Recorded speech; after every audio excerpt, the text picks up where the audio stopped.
Hey guys, hope you're all well. I'm doing this George Foreman tribute today, in light of his recent passing. Um, George Foreman, one of my favorite boxers of all time, one of the best heavyweights ever. And I truly believe that boxing, is your style and decision making. It is really an expression of yourself, and it doesn't become more apparent than when you watch George Foreman. One of my favorite quotes in boxing of all time. Boxing is like jazz. The better it is, the less people appreciate it. Um, and he really understood the sport very, very well. And it's a sad time. But I wanted to mainly look at the legacy he left in terms of, okay, then what did he do in the ring that was so special? And I've picked Ken Norton, round one. Um, and he just has an excellent performance and round. I really suggest you watch this fight. But yeah, let's get into it, and then I can show you what you can learn from him. All right, so they start out, and the first thing you're gonna notice is George Foreman.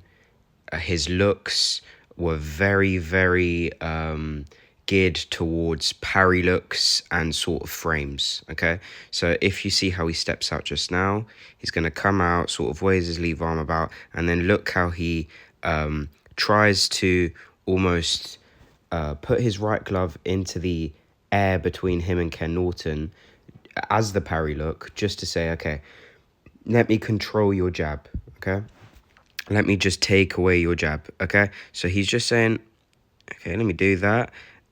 Ken Norton's jabbing over the top, and you're going to see how this original parry look is just going to get better and better and better as time goes on. Okay, so he's now going to stalk him forwards, giving a little bit of looks in between and everything. Okay, Ken Norton's feinting back, and Ken Norton starts off with a nice little jab. George Foreman pulls away from it, and he keeps coming forward. As you can see, he's even, look at his right shoulder there, like inching forward ever so slightly, trying to really get a read on the parry hand. Okay, basically the notion is, if I can control your left hand, then I can see your right hand. Do you understand? That is way more controllable if your measuring stick isn't there. So he's stepping forward right now. He's almost double feinting that parry look. He's trying to get closer and closer, almost like he's trying to control the actual glove. Okay, like he's going to put it on his hand at one point. Okay, so he gets closer. Obviously, this is easy to parry and see because this was what he was looking for. And then this is what's interesting, okay? Now, what would you do if someone's just doing this in your face? The obvious answer would be, I'm going to hook around, okay? But if I'm the attacker here and I'm using my parry look, of course I know that my opponent is going to be looking for the hook around. So that's the next logical step, okay? And George Foreman knows this, ducks out of range, and if you look at his left glove, this will advance later on, but he ducks out of this left hook, and with his left glove and arm, he tries to sort of get a little hand on Ken Norton, but Ken Norton pulls away, and George remains a little bit defensive, okay? Now he's coming back in, he's feinting his lead hand, feinting his looks a little bit more, and then again, back to that parry look, really trying to occupy the lead hand. Now, obviously, this is even harder because it's a low lead hand. So, anyone watched Hajime no Ippo, you'd know about the flicker jab and everything. But basically, the principle of a low lead hand is it's much harder to see coming and even harder to control, okay? So if I was to say jab the gloves, it'd be very easy with someone with a high lead hand. When I say jab the gloves and someone with a low lead hand, it's a lot harder, okay? So George Foreman's doing this against someone who already had an excellent jab, and he's making sure to take away. Now, obviously, if you look at his left glove here, he's got his right arm almost on Ken Norton's arm, and he just picks up his left just in case of right hands as well, okay? So he's basically, another way of putting it is, nullifying the offense before it starts. Okay. Okay. So he parries this. Okay. Ducks out of range of the left hook again, and tries to come back, as you can see with his left glove, pull him into range, pull Ken Norton into range. You can see his hand around his back, and tries for the uppercut. Okay, really nice work. And you've already seen how it's advanced already from that first exchange. Okay, they're going to keep going. He's going to shuffle forward a little bit quicker, use his looks. And now we can sort of see how he just uses this tactic in different ways, okay? So he's going to parry. Ken Norton tries the body. He's going to defend that out of the way. You can see Ken Norton feint to the body here. George Foreman, who's already got sort of 2-3 defenses here, will duck out here just in case he comes around with a left hook. He's still stalking forward. He's just closing the distance ever so slightly. And what's this doing? It's jamming Ken Norton's glove. This is not a satisfying jab to throw when it gets stopped at the elbow or the hand, or it barely gets going anyway, you know. And look at George Foreman here. He's really trying to get both his hands on Ken Norton to sort of nullify him, maybe pull him into range, pull him back in for that uppercut. All of these different tactics he can use. Okay, all right. So here's quite nice. You can see him backing up Ken Norton. He takes a little step over to his right to cut him off, and then advances quite aggressively with that sort of slip look, and then uses that parry hand to get on the left glove of Ken Norton. He tries to use the left glove, but Ken Norton pushes off, so he readjusts himself. And look at this jab. It barely even gets through a quarter of the way where Ken Norton wanted to. And he's throwing with force, so George Foreman has to have a strong parry here, you know? Really nice work, really nice work. He sort of keeps going with his let's call them hand looks, okay? Or his parry looks. He keeps going, and then what does he do? After taking away the jab a little bit, he's going to see that Ken Norton can't really jab back. He manages to step into his own one here. Okay? And making sure that he can defend the jab backwards. So right now, what's he doing? Winning the jab battle. Okay? Winning the jab battle. All right? And as I say that, of course, he gets hit with a jab. Okay, so he keeps going to his left, but you can see it's not the best jab in the world. He gets a good hand on his forearm, and sort of swipes it away at the last second. So it takes a lot of momentum out of it. He's still stalking forward, trying to use that parry look. Let's keep going here, see what we can see. And then again, after nullifying the jab a little bit more, he'll jab himself. Pardon. Lovely work. All right, here's another really great thing he does. Stalks forward. A lovely step over to the right, well timed, exactly when Ken Norton's going to his left. Okay, this is a really nice step to cut off the ring, and it's a simple right step, really. Now he's going to take the sort of angle to his right here, as you can see, he's sort of circling, and he's trying to find Ken Norton's front glove, sorry. And then he sort of shuffles. You can see him reach for the elbow here, pull him into range, but Ken Norton sort of engages a clinch here, so it's a little bit difficult to start an attack. But George Foreman's just looking to get closer and closer with those frames and those controls, okay? Lovely work. Okay, they pull away from the clinch. He's in range, so what does he do? Straight jab, and it's such a strong jab that the answer back is sort of flicked over George Foreman's head. All right, let's keep going. Again, nullifying the lead hand, jabbing back. Okay, nullifying the lead hand. He keeps going, almost getting a full hand on the glove now. And then when he sees there's nothing there, he's going to look at this. This looks like an intentional jab to the chest. Okay, he steps in with it, boom. And that is a huge reason why, after this jab to the chest, this counter left hook, it definitely hits, but a lot of sting has been taken out of it because of the first jab to the chest. So this has knocked Ken Norton off balance. He definitely hits George Foreman here with the counter. Of course, George Foreman was overleaning on his front foot, but it's taken a lot out of it. Jabs to the chest are very effective for forcing your opponent to sort of reset and do his base, okay? All right. He tries to get a hand on the shoulder here even.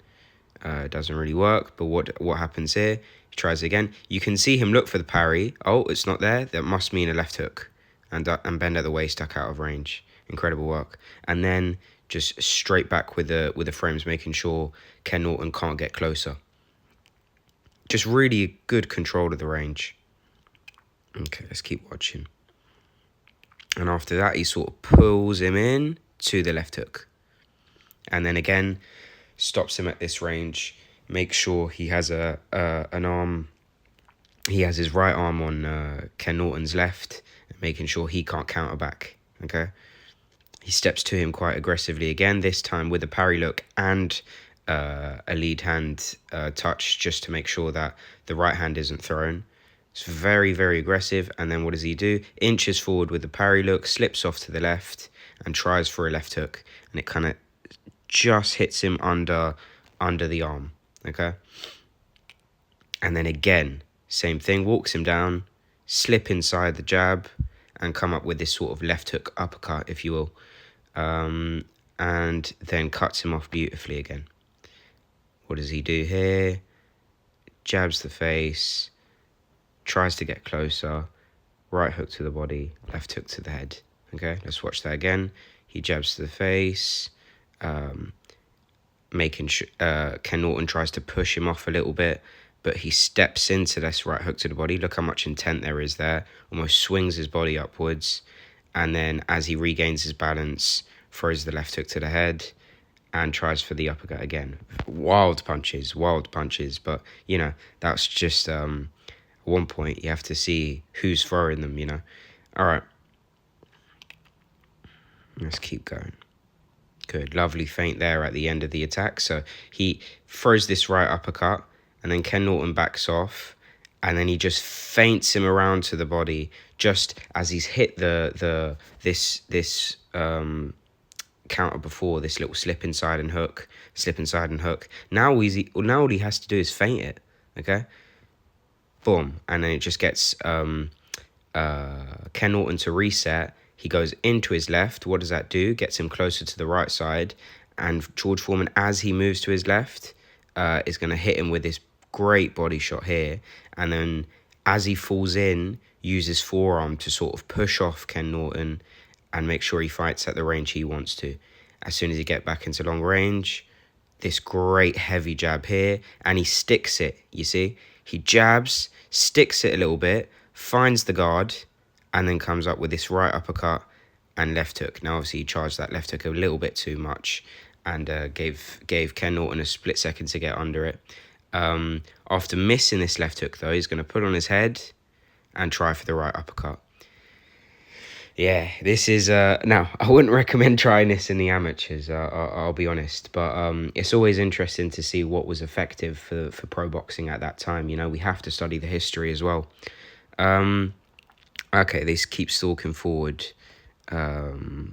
He uses his great jab here. Again, overleans on the front foot. And sort of sees it come in, so manages to turn his head just before, but does get hit with this great left hook counter. So he's going to go back to his defense and use his jab. And then gets hit with, again, another jab counter. Let's keep watching. Ken Norton's going to try to get a little bit closer after this feint. He's going to try push him off, but look at George Foreman. After taking this sort of jab to the cheek, he just brushes it away with his right glove. Just the definition of just strong, basically. Just get out of here. And then he keeps going forward, feinting, sort of pulls away from this jab, trying to regain his range. Okay, cuts him off to the right again wonderfully. Little feint here, little feint there. Tries to come around with the left hook, and then parries this jab. And look at this lovely feint to the body here. He's almost, you can't see his eyes, but he's almost looking at the body. You understand? And look how out of position it gets Ken Norton. Okay, he's squared up. He doesn't know where the punch is coming from next. George Foreman is going to do it again. And then he sees the jab counter, or maybe he doesn't see it, but he definitely thinks He wants to control the left side here just in case of any of those counters. So he gets, after the feint, he feints and gets his right glove on the shoulder. And you can see him try to look for that left hook to the body, but it doesn't work. Now, obviously, Ken Norton's going around to his left. So what's George Foreman going to do? Feint, hook to the body. And you can see him sort of slip inside with this hook to the body. I've always vouched for it. You can see him avoid the counter just because of it. Feint, hook to the body, and he does get caught with this great uppercut here. So maybe I don't vouch for it that much. No, I still do. That's just a great counter, isn't it? As comes with the territory. All right, let's keep working forward. Some hand feint in here, and then as you can see, he almost double touches the gloves here. Makes sure they're in order, nullifies them a little bit, feints, goes to the body. Lovely work. Lovely work. Now you can see him step a little bit more aggressively here, use his jab, which gets parried, uses right uppercut, and then goes straight into this sort of these sort of gets his hands on his traps, right? And then pushes him off out of range. What's he going to do? Go back to the jab. He's overleaning, so gets caught with his own counter jab, okay? Now, okay, let's keep watching. Let's see what else comes out to our attention. Now, here he gets caught with the counter, sort of pushes him off, goes back to those frames, tries to find the right uppercut, but Ken Norton manages to get out and throw his own jab back. You can see Ken Norton quite panicky here, in my opinion. I could be reading it in my own way, but I really do feel like these feints and these hard jabs are really offsetting him, and it sort of seems a little bit desperate to me, okay? Just some things you can do with feints and sort of hand fighting alone, you know? All right, he's going to go back into that, control the lead glove, slip inside, and this time he just feints it. I mean, I just said it, he looks desperate, but look at this. He gets control with his lead hand, he feints to the right side, he doesn't know what punch is coming from, he just ends up pushing him off after being in this bad position. And again, George Foreman's going to do it, and this time he sees the opening, it's right down the middle, so he's going to come back up with his left uppercut.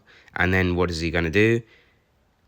Come around with this left hook. It's almost like he's now exploiting the right hand defense of Ken Norton. As you can see, Ken Norton tries to pull his glove in here and get low. He gets caught with a left uppercut, and then because he just got caught with a left uppercut, he's going to come around with the hook here and then back up with the uppercut and around with the hook again.